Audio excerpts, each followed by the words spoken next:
As I said in my opening monologue earlier today, SpaceX successfully completed its rescue of 2 astronauts who spent 9 months stranded in space. They were only supposed to be there 8 days. SpaceX founder, chief engineer, CEO Elon Musk, he now joins us for an exclusive interview. Elon, first of all, what a triumph.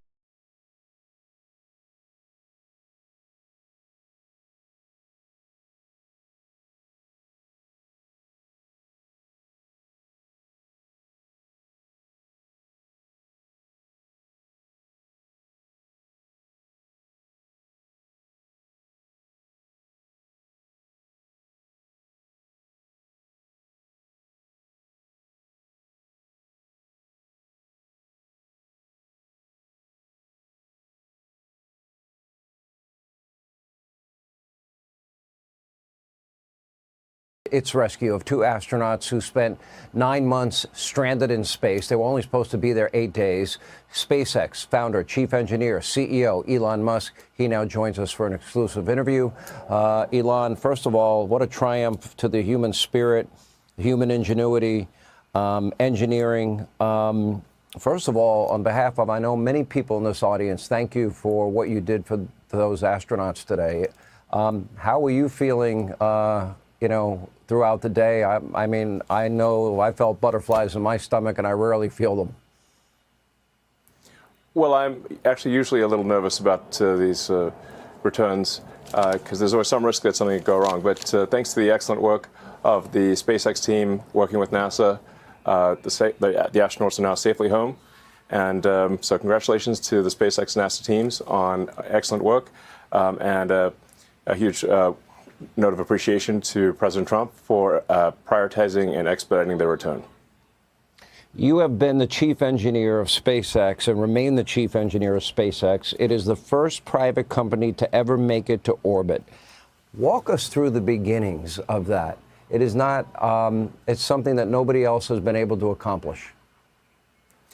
Well, it's quite a long story, and there are some books that have been written about it. But in the beginning, we didn't actually know anything about rockets. So our first 3 missions failed, actually, of our Falcon 1 rocket. And we almost ran out of money and just barely made it with the 4th launch. If the 4th launch of Falcon 1 had not succeeded, we would have failed as a company. So we just barely made it. So I have to say that I was not a very good chief engineer in the beginning, but I did learn over time. And I think we've gotten, at this point, to where the vehicle is very reliable. And we are going to be able to take astronauts to Mars. In fact, we want to take anyone who goes to Mars and ultimately build a self-sustaining civilization on Mars. That is the long-term goal of the company. Make life multiplanetary. I mean, that is a very bold vision. How long do you think that might take SpaceX to be able to accomplish? I think we could do it in 20 to 30 years. Mm-hmm. So really, in our lifetime, if God blesses me with a longer life than I deserve, right? I could always hope. I would love to be able to see that. That would be amazing.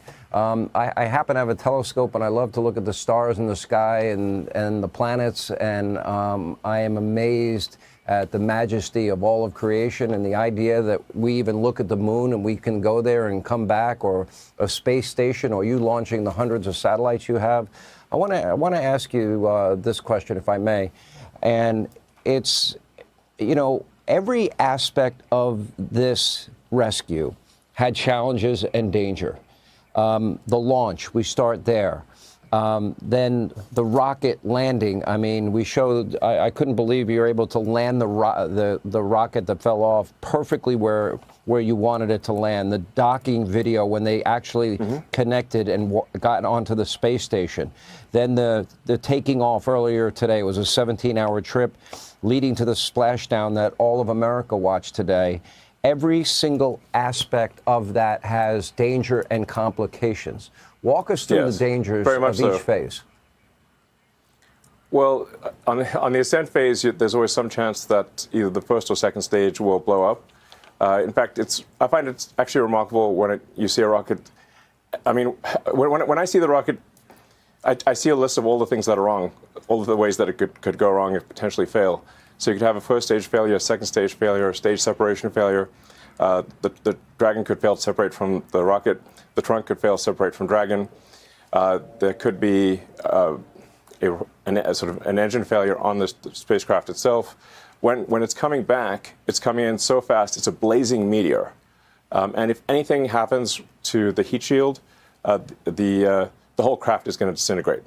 So it's remarkable that humans can actually go all the way to orbit and come back from orbit, given the immense amounts of energy that is required to get to orbit and the amount of energy that must be dissipated upon return.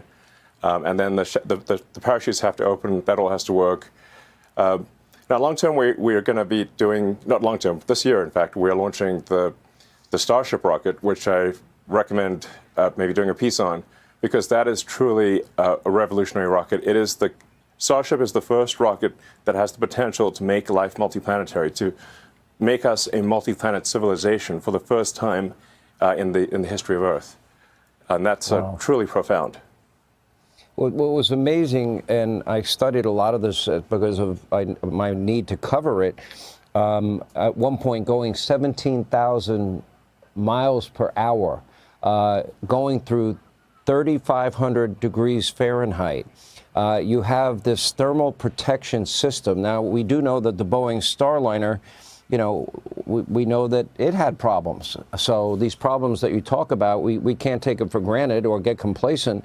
Explain how you get up to 17,000 miles per hour. How do you withstand 3,500 degrees Fahrenheit and the thermal protection system that protects that capsule? And then the launch, obviously, of the parachutes, which were critical to slow it down for its splashdown.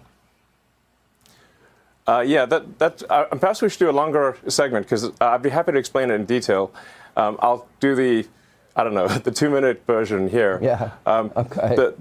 The Falcon 9 rocket takes off with 1.7 million pounds of thrust. So you can imagine something that has enough thrust to lift an office building off its foundations, and it gets to orbit. It gets to roughly 17,000 miles an hour in 9 minutes.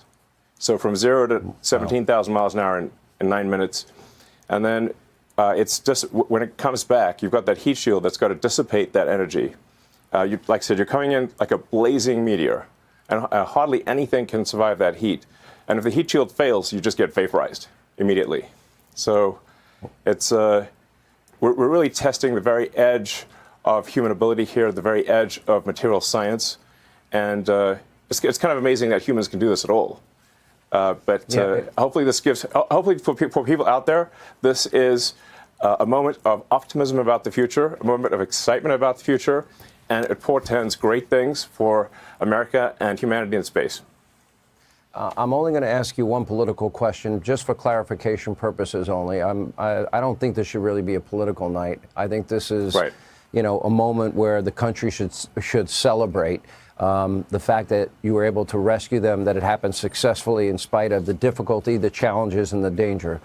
But I just want to clarify on the issue of whether or not you had offered to send this rocket to space to rescue these astronauts sooner to Joe Biden and Kamala Harris. I heard somebody earlier today say, in fact, that didn't happen, when I believe it did. No, we definitely offered to return the astronauts earlier. There's no question about that. The astronauts were only supposed to be there for 8 days, and they've been there for almost 10 months. So obviously that doesn't make any sense. SpaceX could have brought the astronauts back after a few months at most, and we made that offer to the Biden administration. It was rejected for political reasons, and that's just a fact. Yeah. I followed this from the very beginning. Did America and the world make a mistake by slowing down, going to the moon and to other planets? Was that a mistake on our part? I mean, don't we have so many scientific and innovative breakthroughs every time we go? Well, I think we'll have tremendous breakthroughs when we establish a city or a base and then a city on Mars, because we'll have to overcome so many challenges that it'll serve as a forcing function for the development of new technologies that will have tremendous benefits to people on Earth. Let's talk a little bit, if we can, about the health issues that the astronauts will face. They only trained for an 8-day mission, but there are certainly things involved with returning to gravity, adjusting to gravity, nauseousness, but then it gets a little bit more serious, a variety of other health problems. Bones become about 1% less dense for every month that they are in space. That could lead to issues like osteoporosis or bone fracture, et cetera. Astronauts grow in space because the spinal column expands. There was one astronaut, Scott Kelly, he became 2 inches taller, and others then, when it contracts when you come back, then they have some back issues. They have vision issues because fluids in the eye shift upward to the head. You can explain baby feet if you want. They will have some significant health issues that they're going to be facing, but they'll be okay. Yeah, the normal amount of time that astronauts are supposed to be in zero G is about 3 months, and then really at the most about 6 months. That's sort of the normal rotation, and they were up there for almost 10 months. So that's really going beyond what is healthy or good. So it's a good thing that, thanks to the support of President Trump, we hope to bring them back, because really things get just a lot worse if they stay in zero G for, past a year or more. What you were able to accomplish today really just fascinates me. I'm interested in every aspect of it. I think, it was pretty public that I bought one of your Teslas. I don't like the way that people, and by the way, it's like the greatest car ever invented. It really is. And I'm not just saying that. It's self-driving. It's got 1,000 horsepower. It goes from 0 to 60 in 0.2 seconds. It's 2 seconds. Most American. 2 seconds. Okay. 2 seconds. Zero, yeah. No, I'm sorry, not 0. Yeah. It goes in 0 to 60 in 2.0 seconds. At that point, I think it would kill you basically if it went that fast. It would kill. That's true. But it's pretty fast. That's for sure. It's faster than any Ferrari, for example. Yeah. No, I watched it beat my Z06. I'm like, I thought that was the greatest muscle car. No, it's not. I watched the S-Plaid beat it. You're into robotics, AI. You are working with Neuralink so the blind can see and people with spinal cord injuries may one day walk. You help people in North Carolina. You help people in California when they have no communications. And I watch all of this, and I have to ask, why? Why do I see people like I woke up this morning and saw that Teslas were put ablaze in one of your dealerships in Vegas? I've seen this happen all over the country. Bullets are being fired. Charging stations are put ablaze. Teslas are being put ablaze. You have experienced assassination, threats of assassination for you and your family. What have you done that warrants this? Because I see nothing that you have done except help our country. Yeah, I mean, it's really come as quite a shock to me that there is this level of really hatred and violence from the left. I always thought the left, or Democrats, were supposed to be the party of empathy, the party of caring, and yet they're burning down cars, they're firebombing dealerships, they're firing bullets into dealerships, they're just, smashing up Teslas. Tesla is a peaceful company. We've never done anything harmful. I've never done anything harmful. I've only done productive things. So I think we just have a deranged, there's some kind of mental illness thing going on here, because this doesn't make any sense. Yeah, and I think there are larger forces at work as well. I mean, I don't know who's funding it and who's coordinating it, because this is crazy. I've never seen anything like this. You actually tweeted out, and I'll put it on the screen, the level of violence is insane. It is deeply wrong. Tesla just makes electric cars and has done nothing to deserve these evil attacks. You just rescued 2 astronauts that have been in space for 286 days. They were only supposed to be there 8. You help the people in North Carolina, Tennessee, California. You have, I think, the most creative and innovative car on the market. You created Starlink for communications that's used by hundreds of countries. You're working on helping the blind see and all of these other things. Is it really come down to the basic, you're aligned with President Donald Trump, who also is a friend of mine, and that you have identified well over $100 billion in waste, fraud, abuse that our federal government never should have been spending? Is that what it comes down to? Yeah, it turns out when you take away people's, what the money they're receiving fraudulently, they get very upset, and they basically want to kill me because I'm stopping their fraud, and they want to hurt Tesla because we're stopping this terrible waste and corruption in the government. And well, I guess they're bad people. Bad people will do bad things. Well, I know that overall, financially, in the end, yes, they can hurt you, but the people that they'll end up hurting are the people that work in your dealerships that may risk losing their job. The people that they may end up hurting are the people that work on the line and build the Teslas. They're going to be the ones hurt. And that, to me, is despicable on their part, just because they might have a political difference or perceived political difference.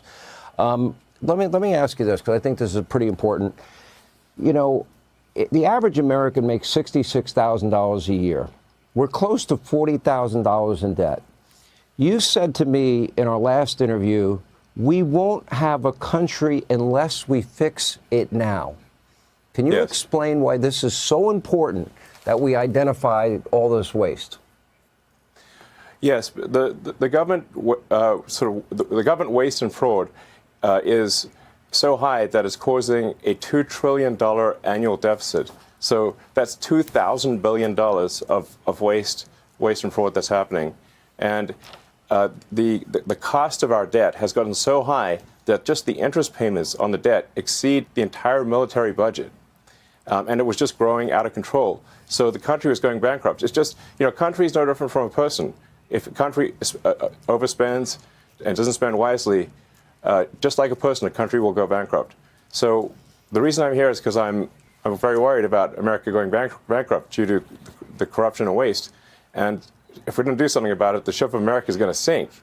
And we're all on that ship. And this may be a message to, people out there who have, are wealthy, have a lot of means, or control companies. It's like, just remember, we're all in ship America here. Your company is not going to exist if the ship of America sinks. And we should do everything we possibly can to ensure that America is strong for far into the future. And for doing that, we're all sunk. And for doing that, you should not have your company be a victim of domestic terrorism. If I may, one last question. When I interviewed you and President Trump together, one of the questions I asked both of you was, are you aware that there are groups that want to separate you, groups that would like to divide you, groups that would like to see you not work together? I feel it's stronger than it's ever been. Do you get the same sense? I think they're getting desperate because, the reason we're seeing this extreme amount of hatred and violence is because we're actually succeeding in getting rid of corruption and waste. If we weren't succeeding in getting rid of corruption and waste, they wouldn't care. But we are succeeding. Without President Trump, this would be impossible.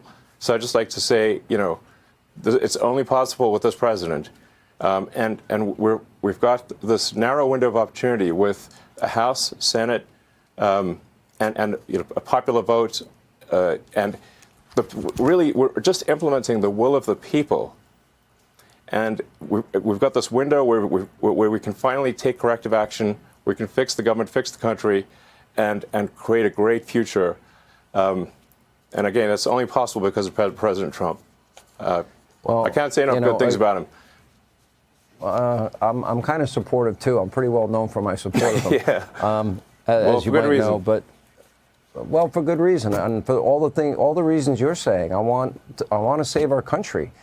We can't rob from our kids and grandkids. We can't put all that debt on them. And you're right, none of us will have any business opportunities because there won't be any money, there won't be any freedom, there won't be an economy. Thank you for what you did today. I know I speak for a lot of people when I say that. And on the other side of it, you know, your company being a victim of domestic terrorism, you know, I can't say that I'm sorry enough. We need to get these people that are responsible for this, and you should not have to live through that. Your workers should not have to live through that. Your company and this country should not have to live through that. And I hope we get to the bottom of it. Thank you. And by the way, I'm excited about my S-Plaid. It's the best car I've ever driven, by far. It's a great car. It's what I drive actually every day. It's a great car. Is that right? I mean, I kind of made the car that I wanted to drive, so that's why I like it. And yeah, that's. Well, really, I've got mine on Hannity.com. People can go take a look. We appreciate you being with us. Elon Musk, thank you, and congratulations, and thank you. Hey, Sean Hannity here. Hey, click here to subscribe to Fox News YouTube page and catch our hottest interviews and most compelling analysis. You will not get it anywhere else.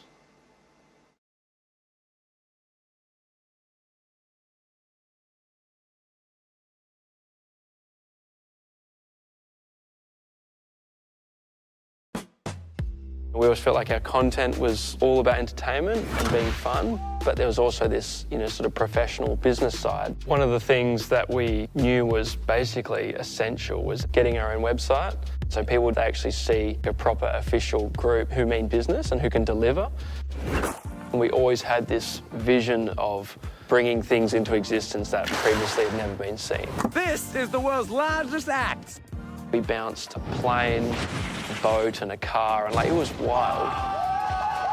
So today, How Ridiculous have 50 million followers. We're in the billions of views. Tens of billions. That's pretty good. I don't know all the things that we're gonna get to do in the next year or 5 years, but if we can do this as a job, anything's possible. Do you know what's really fun? Making a website on Wix. We take care of a... But before we do anything with your vehicle, we take care of you first. With expert advice on what's really going on with your car. That's Total Car Care at Tires Plus. What heroic rescue feat yesterday, and then the folks in this country, I guess egged on by one of our governors who want to destroy the property of the guy who made that rocket go up and come back down. First of all, like most people that are watching both sides of this, I would like to see the law upheld. Arson is a crime. You should go to jail for that. There's cameras all over those lots. The cars themselves have cameras that record what happens around them. And I think they should be persecuted relentlessly for what they're doing, because loss of property is one of the laws we support in our democracy. It doesn't matter what party you're on. And I thought, most people would look at that and say, I'm not okay with it. Democrats own these cars, Republicans own these cars. These are criminals. They should go to jail, number one. Is he a hero? Well, apparently the government couldn't get them back with all the money they gave Boeing. My tax dollars went to Boeing. I didn't want to do that. They failed at the mission, and a private company happens to be founded by Elon Musk was successful. That's a fact, too. I think we should keep going with Elon because he actually has executional skills while others don't. And if I were the CEO of Boeing, I would put my head in shame today because I could not deliver, and my bird is still on the ground, and his bird is flying back and forth. Also a fact. I think everybody should just get over it and realize what's really going on here. This guy is an American hero. He's an incredible entrepreneur, great executional skills, and everybody burns his cars. I'd like to see them in prison as terrorists. Well, Dagan, let me go to you on that, because I think the domestic terrorism question is obviously been open. Attorney General Pam Bondi said this is domestic terrorism. We're going to go after them for that. Does that make sense to you? Absolutely. I mean, there are a number of different, and I'll defer to Jackie, but there are a number of different statutes that they can use. They can treat this as domestic terrorism, but I would also like to see the FBI and Justice Department track where the money is coming from to fund these attacks. And if they are coordinated in any way and funded from one or two large sources, you are potentially looking at RICO charges. So under racketeering, the racketeering statutes. And I know arson is under one of those. And when you look at federal charges, they are incredibly severe. And when you get sentenced to federal prison, you go away and you serve virtually the entire sentence. There is little leniency and there is no parole. In essence, you serve the whole sentence. But the idea that these, I always say, dangerous morons will moron dangerously and look no further than Tim Walz. But the idea that these people are celebrating the attacks and the stock market valuation decline, one of America's greatest companies, it really exemplifies what they're about. They're not about ideology, because Tesla has done more to further the goal of fighting climate change than any company. It is about just a bunch of craven ciphers who worship at the altar of self and accumulation of power. And I'd just like, and I'm teeing up Jackie, I'd like somebody to ask Mark Kelly, a veteran and former astronaut, if you were you sold your Tesla and made I bought this giant Chevy. If you were stuck up there, would you turn down a ride on SpaceX?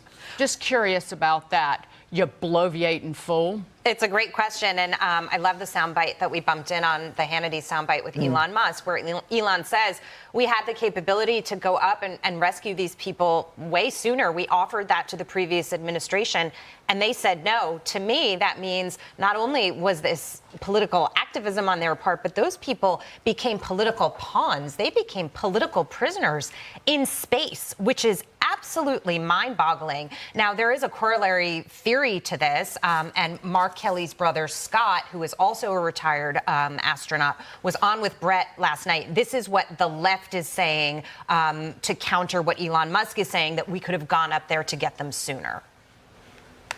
They have had a spacecraft up there since September that was going to bring them home.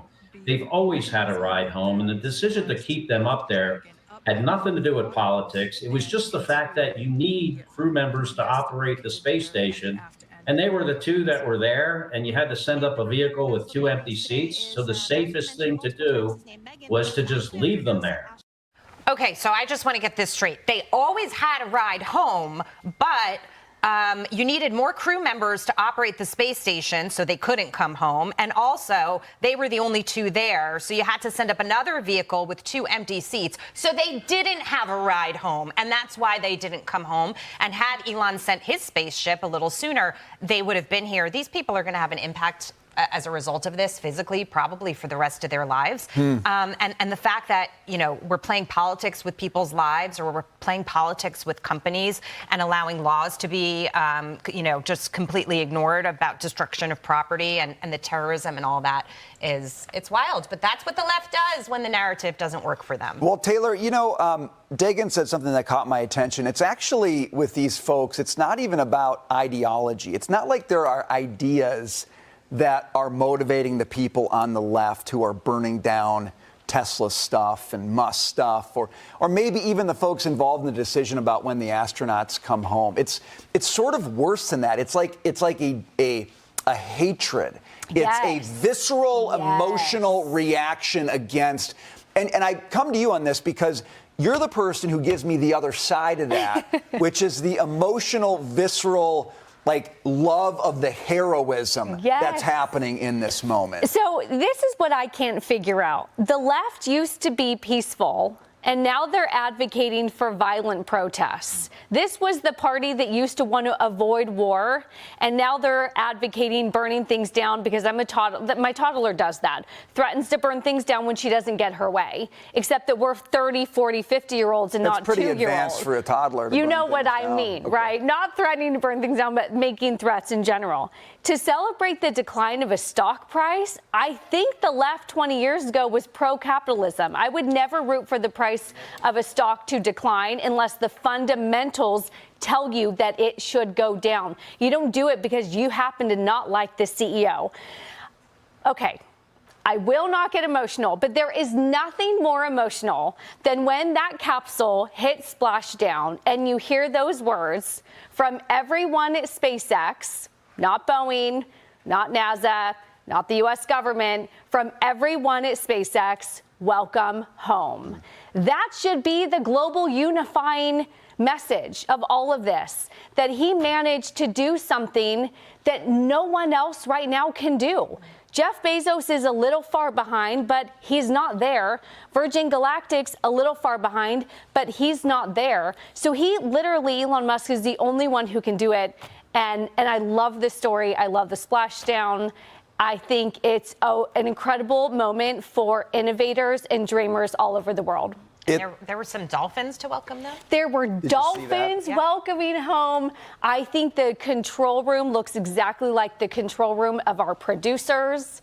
You see them back there with all over the computers. It's incredible. Can I just make one comment also? This isn't the first time we've heard an emotional welcome home like that. This is one example of it, but I believe it was when Rick Grenell went down to get the captives in Venezuela, where he said, I'm a diplomat, I'm paraphrasing, and I'm here to take you home. Yes.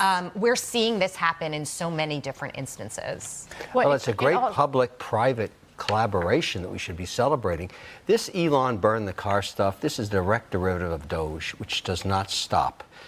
I mean, he's agnostic to all this criticism because he keeps publishing all the waste every day, and people are freaking out about it. While they shouldn't be, it's their tax dollars being spent in nefarious ways in some cases and wasteful in other. It's really hard to understand the psyche here and how this got politicized. Hi, I'm cutting waste out of your government. I don't care what party you're involved with. I'm saving your family money. I just saved people from outer space, and you want to burn my company to the ground?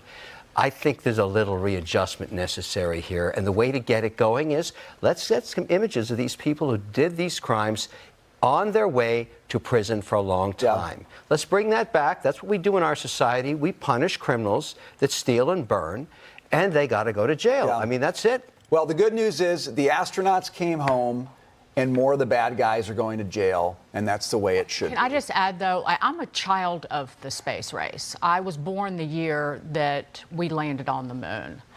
And so my childhood was filled with watching these splashdowns. And it was something that was celebrated and actually gave birth to the entrepreneurs and geniuses and who dreamed big and made those dreams come true, whether it's an Elon Musk, a Jeff Bezos. I spent a decade of my childhood launching SD's rockets. And you can't even quantify how valuable the space program and being back in the driver's seat is in terms of inspiration, but also in fighting China. Because somebody said with Taylor yesterday, whoever wins space controls Earth. True.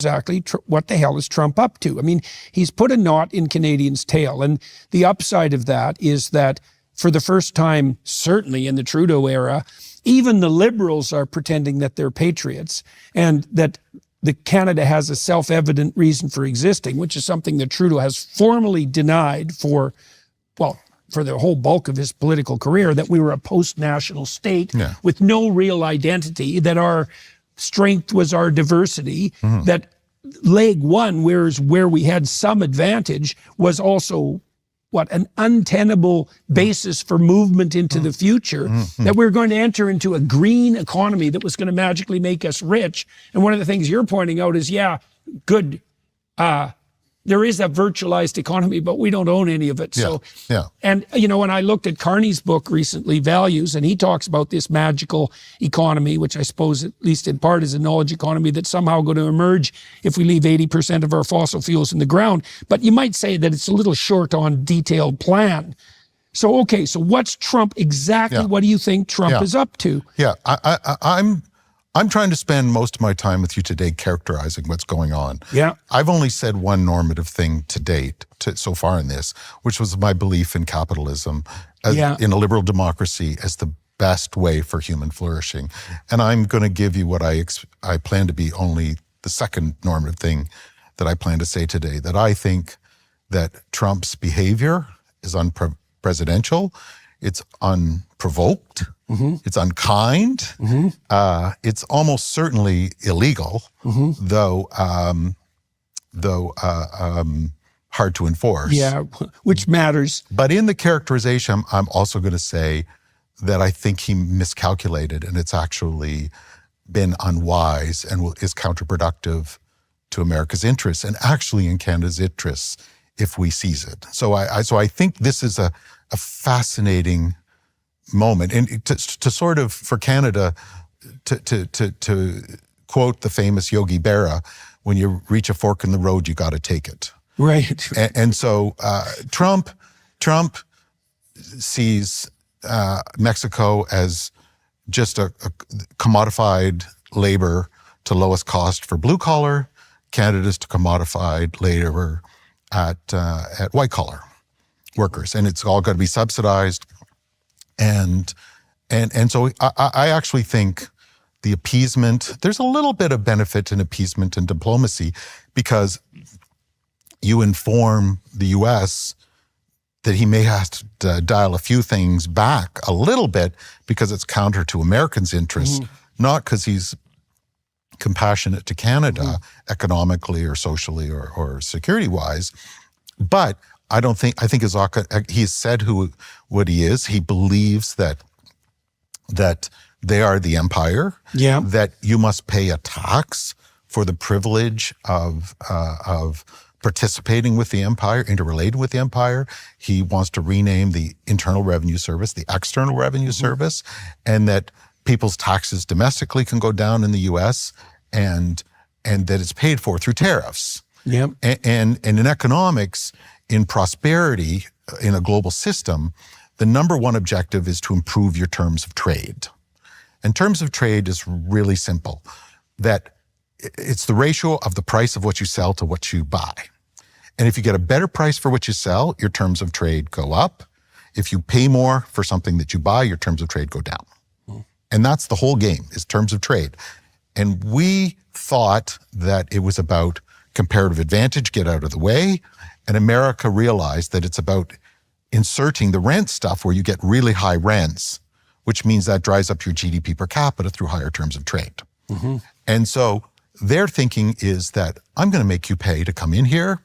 That's going to enhance the prices we get. And we believe that's going to deflate your currency, because it makes you, and a deflation of a currency is like a pay decrease, or because it buys less, and you sell it for less too. Right. So that worsens your terms of trade, which benefits America's terms of trade. So they're trying to shift the structure of the global economic system, where they become effectively aristocratic, and everyone else is some lower economic status entity, and that is an economic logic being played out to Mexico and Canada. The tricky part is there's not a lot more blood to get out of the stone that is Mexico. I think there is a legitimate a security thing that they're paying attention to. With regards to the border? Yeah, and there's probably a couple little strategic things they want in the economy, access to the oil system and owning it and so on. But there's a lot of blood to get from the Canadian prosperity, because we're relatively prosperous and rich country, eroding as we are, there's a lot of gems in there to get. So I think his objective, if you weaken it enough, you go in for the gems and you hold it in a subordinate position. Okay, now because that's the economic logic that is at play here. So it's a dominance logic, fundamentally. Yeah, it's an economic and security dominance logic. Okay, now, but you pointed out that it may well have a paradoxical effect. So let's go into that. I mean, one of the things I've noticed, because I'm very ambivalent about Trump's maneuvers, because, well, he is a bull in the China shop. I'm angry about them. Yeah. I'm angry about them. Yeah, right. I wake up angry on it because I feel it's wrong at so many levels. So that's my second normative thing. I'll shed it. Now, you be a clinical psychologist, make me feel a little better. And I'm bothered by it. And I think it's going to hurt 1 in 4 people. What about the 1 in 4 people that have food insecurity? Like, for goodness sakes, people need food and a home. And now, really, and you're going to erode the whole system, hurt Canada comparatively more, still hurt America, and vulnerable people are going to pay the largest price. Because what? Because that's how the aristocracy works, and let them eat cake. And as a proud Canadian and somebody that believes in, my dad was an electrician. I mean, these structures, I wouldn't have gone to school. I wouldn't have had this.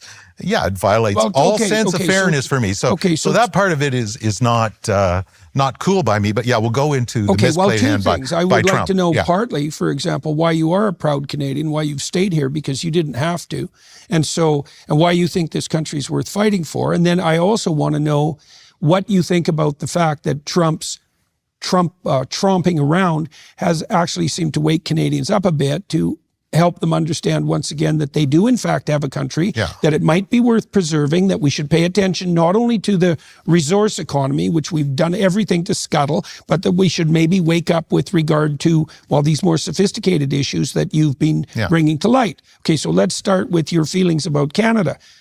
I mean, well, it's a beautiful country. How can you not love the country? I mean, just because I love it doesn't mean I always like it. Yeah. And those but you have chosen to stay here. Yeah, of course, your operations here. Yeah, and I've doubled down. Of course. Yeah, of course. Yeah, this is my team. This is my country. This is my home. Your job, it's given me so much. And as you said, your obligation is to carry the load you think you can handle. Yeah. So you carry the load that you think is yours, that you can bring to bear. And there's beautiful people who volunteer at food banks, who do many wonderful things in this country, healthcare workers who care for vulnerable, and on it goes. And so I think... and you've poured your efforts into developing the tech economy in the Waterloo area. And my brother-in-law, who's like a tech maven, he thinks that the engineer graduates from this institute in particular are like world top rate. And so I mean, you've put your money where your mouth is. And it's very rewarding. It's very meaningful. It's a shame to see it suboptimized, but do you let the bullies and the elite failure of the last 30 years prevail when there are so many good people who are trying to advocate for a better country and a better future? And if I can provide some resources and air cover for them, as opposed to abandoning them, well, morally, what do you think is the right thing to do?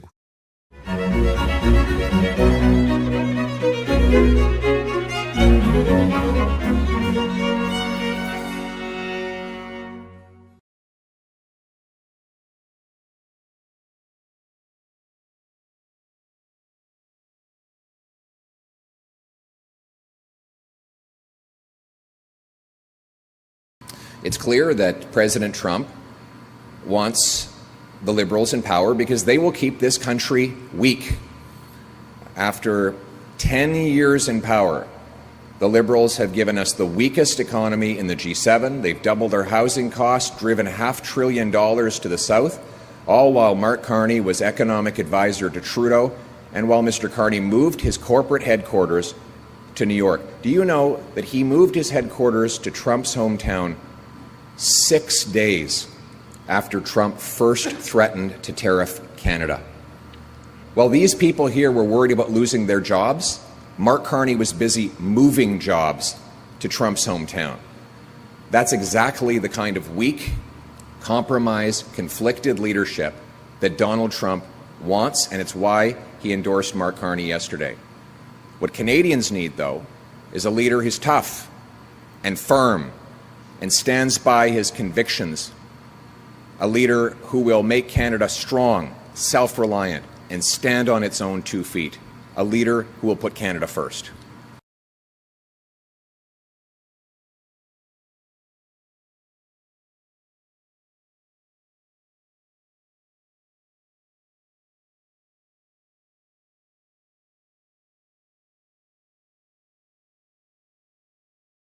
Me and wrapping up moments ago, another high-stakes phone call for President Donald Trump and Ukraine's President Volodymyr Zelensky.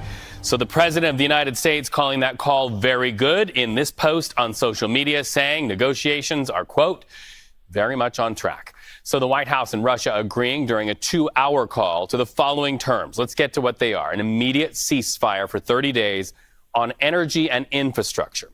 Also, negotiations on a maritime ceasefire out in the Black Sea. Negotiations towards a full ceasefire and a prisoner exchange of 175 people, those people split up in Russia and Ukraine. Mr. Zelensky had this to say about that this morning. Listen. And we hope that the agreements regarding the unconditional ceasefire will be eventually implemented. We hope that America will continue to work and pressure Russia in a way that to implement everything, and we consider the unconditional full ceasefire as one of the initial steps towards peace. And I believe that this year the war can end with a dignified peace. But the security guarantees are definitely needed. Otherwise, Putin will come with the war again. That is his essence. That is his essence, he says. Well, despite that partial agreement, both sides playing the blame game this morning, and you can see fire raging there. They're both accusing one another of overnight strikes. This video to our monitors shows an oil depot engulfed in flames. Russia blames Ukraine for that. Meanwhile, Ukraine blames Russia for unleashing a drone attack, they say, on a hospital. So a lot to take apart here. CBS News senior White House reporter Jennifer Jacobs joining us now. Jennifer, you know, you can't talk about Trump and Zelensky, especially seeing you there on the White House lawn, without referencing that off-the-rails meeting between the two at the White House. What did we learn from Trump's Truth Social post about his call with Zelensky this time? Well, it was their very first conversation since that meeting in the Oval that did go off the rails. And there's a couple interesting things that I can point out in the president's post. It's very polished. It has very diplomatic language. It doesn't have some of the president's usual flourishes. It almost reads like it was a statement that the White House prepared ahead of time so that they could pop it out quickly. I'll point out that, you know, they did say it's a very good phone call. We're very much on track. They did note in the statement that it will be Secretary of State Marco Rubio and National Security Advisor Mike Waltz, very specifically using their titles, saying that they will be the ones that will be giving a further readout. And it said they will give an accurate description of the points discussed. And that could be a reference to the fact that the Russian readout, the readout from the Kremlin that we got yesterday, had some points that contradicted a little bit with the White House, what the White House said happened in that phone call. So the White House put this statement out very quickly, letting reporters know this is our read on things, this is our take on things. We'll give you more soon. You know, President Zelensky has said often, and he has cited many instances where Russia will agree to certain terms and then they violate the terms, according to Mr. Zelensky. He even seemed to echo that in that statement that we just played, saying it's in the nature of Vladimir Putin to do this. As far as the White House goes, how confident are they that these terms will hold? I just asked one of my sources that exact question, and I was told cautiously optimistic. They're working very hard to be diplomatic. There's not much trust, if any, between President Zelensky and President Putin. And President Zelensky is a very fiery person. He's very passionate about his country and the things that are happening in his country, and his anger is very strong. The Trump White House is working to calm some of that passion, to cool things down, to get to some agreements. The POW exchange was agreed to. That transfer has been made. President Zelensky confirmed that. So there's a lot of effort to try to build a little bit of trust, piece by piece, in a progression, because President Zelensky has been passionate about wanting more sanctions on Russia from the West, given that President Putin didn't agree to the full ceasefire that President Zelensky agreed to in just a week ago. So his point was, hey, he didn't agree to it, we should hit them with more sanctions. And the White House is now saying, let's try to get there. We're working on it. All right, so let's forecast this out into the coming days and weeks. Big if here, we know that. But if a ceasefire is reached, Zelensky, even Trump's special envoy, Mike Waltz, they both point to step 2, which will be going to a meeting with a team that's so-called the technical team set to meet in Saudi Arabia next week. What is that technical team? What are their marching orders?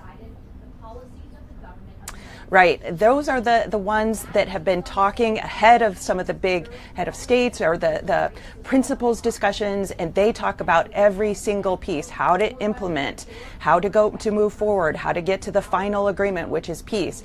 And we're seeing reports out of Russia. There's a business newspaper that's reporting that President Putin wants President Trump to recognize as Russian all of the land that either Russia has taken and certain areas that it even hasn't fully controlled. They want recognition for that.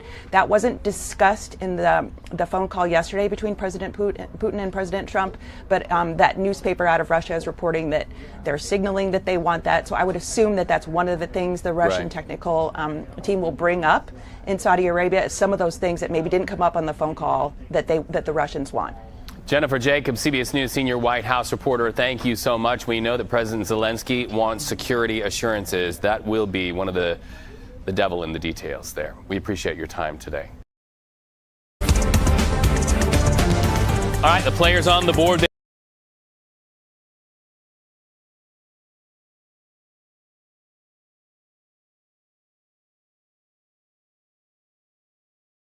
No plan, no strategy, no message. That's a quote.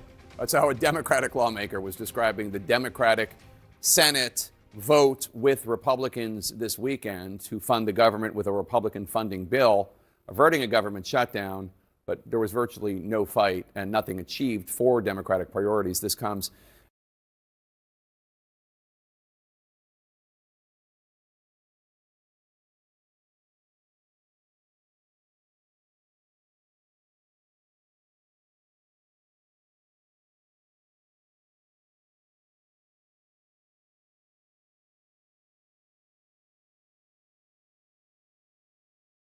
describing the Democratic Senate vote with Republicans this weekend to fund the government with a Republican funding bill, averting a government shutdown, but there was virtually no fight and nothing achieved for Democratic priorities. This comes as our brand new CNN poll this morning shows that the Democratic Party's favorability is at an all-time low in this CNN poll. It's just 29% approval. That's a 20-point drop since 2021. Joining us now is a Congresswoman from Texas, Jasmine Crockett. Congresswoman, thanks so much for joining us. Appreciate you squeezing us in before you go to church. This has been a rough 72 hours for Democrats. I want to play some of what Democratic Senate Leader Schumer told me on The Lead on Friday about his decision to vote with the Republicans to fund the government. Take a listen. A government shutdown gives Donald Trump, Elon Musk, and Doge almost complete power as to what to close down because they can decide what is an essential service. If they determine that SNAP, kids shouldn't get food, is not essential, they can just cut it out summarily. They could fire half the workers in the federal government. It would have been a far worse consequence. So he's saying that the path that House Democrats wanted would have presented a worse consequence. Is he wrong? He's absolutely wrong. I mean, look at the reality of the votes, right? I understand that the American people are frustrated. Please believe many of us did not sleep because we were calling and trying to impress upon the senators the importance of pushing back in this moment. And as you saw, we had all but one Democrat in the House that voted for this. So that's 212 Democrats in the House. And then you had the vast majority of senators vote for it or vote against it as well. And so the idea that Chuck Schumer is the only one that's got a brain in the room and the only one that can think through all of the pros and cons is absolutely ridiculous. And Jake, you and I both know that this administration could care less about whether or not they violate the law. We know that we've had to rely heavily upon the courts. And I want to say, as you're talking about the polling on my party, I want to say that it is the Democratic attorney generals and some governors that are standing up against this administration and bringing those lawsuits and winning every single time. They are losing in court. Could we do a better job of making sure that the American people know that we are winning in the courts? We probably could. But at the end of the day, it's still Democrats that are winning for the American people. Some progressive groups are calling for new leadership in the Senate for Democrats. Even House Democratic leader Hakeem Jeffries, your leader, he was asked if he supports Schumer as leader of the Senate Democrats, and he said, next question. Do you think Senate Democrats should replace Chuck Schumer? I think Senate Democrats have to sit down and take a look and decide whether or not Chuck Schumer is the one to lead in this moment. You're close with Congresswoman Alexandria Ocasio-Cortez of New York. Some of your fellow House Democrats say, and not just progressives, by the way, we've heard that moderates have said this too, that they're ready to support her to challenge Chuck Schumer in a Democratic primary. Would you get behind that? That's 4 years from now. If you were asking me at least in 2 years, then I would have an absolute answer. But I can tell you that there are a lot of people that are watching his leadership in this moment. This is the moment. We don't even know what elections will look like in 4 years, if we will have elections. And so I definitely think that younger, fresher leadership may be something that many of us, not just depending on what part of the spectrum you're on, but many Americans may be looking for, especially in the state of New York. How to take on the Republicans is a big topic of discussion among Democrats. Last week, you were one of those who participated in a Choose Your Fighter video. It got some criticism online, including Democratic Senator John Fetterman called it bizarre and reportedly mocked it in the Senate hallway. I will say that your punching looked better than some of your colleagues. Fetterman has been criticizing your party for undignified antics and a sad cavalcade of cell phones during the president's address to Congress. What's your response to Senator Fetterman? He's not the one to talk about anything. I mean, this is a guy that doesn't seemingly want to own a suit. I'm not really sure. But I don't show up in hoodies when I'm going on the floor. And so the idea that you would say that we could not have a moment in which an influencer asked us to do this. Now, I'll be perfectly honest with you and tell you that when she asked me to jump, I said, did you ask my older colleagues to do this? Because I feel like you're picking on me because you think that my knees are a little younger. And I did not know who all was in this particular trend whatsoever.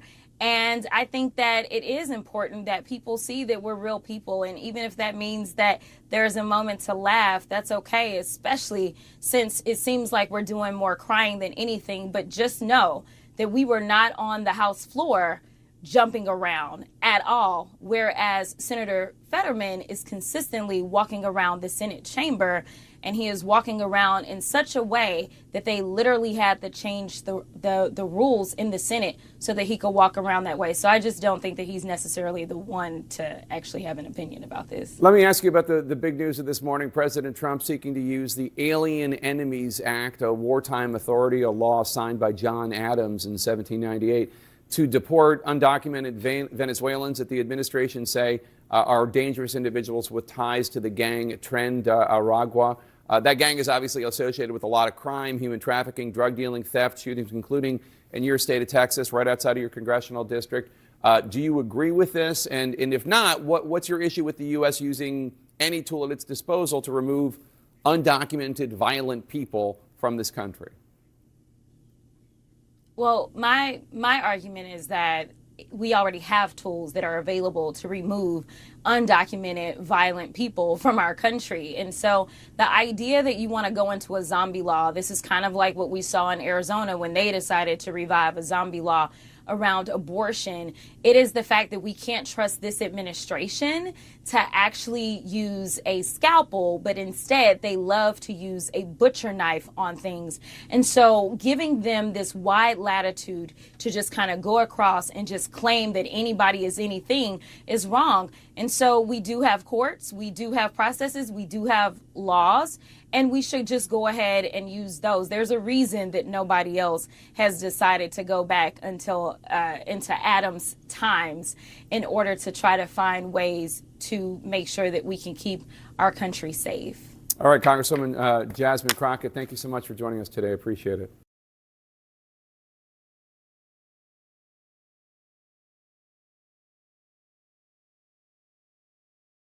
It's about getting back to being you.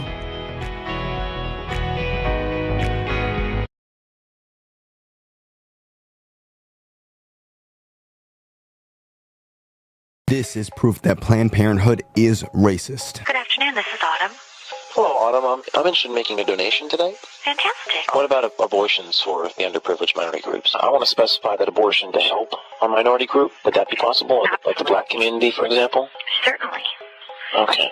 So the abortion could be, I could give money specifically for a black baby. That would have the purpose. Yeah, absolutely. If you wanted to designate that you wanted your gift to be used to help an African-American woman in need, then we would certainly make sure that gift was earmarked specifically for that purpose. Great, because I really face trouble with affirmative action, and I don't want my kids being disadvantaged, against black kids. I just had a baby. I want to put it in his name, so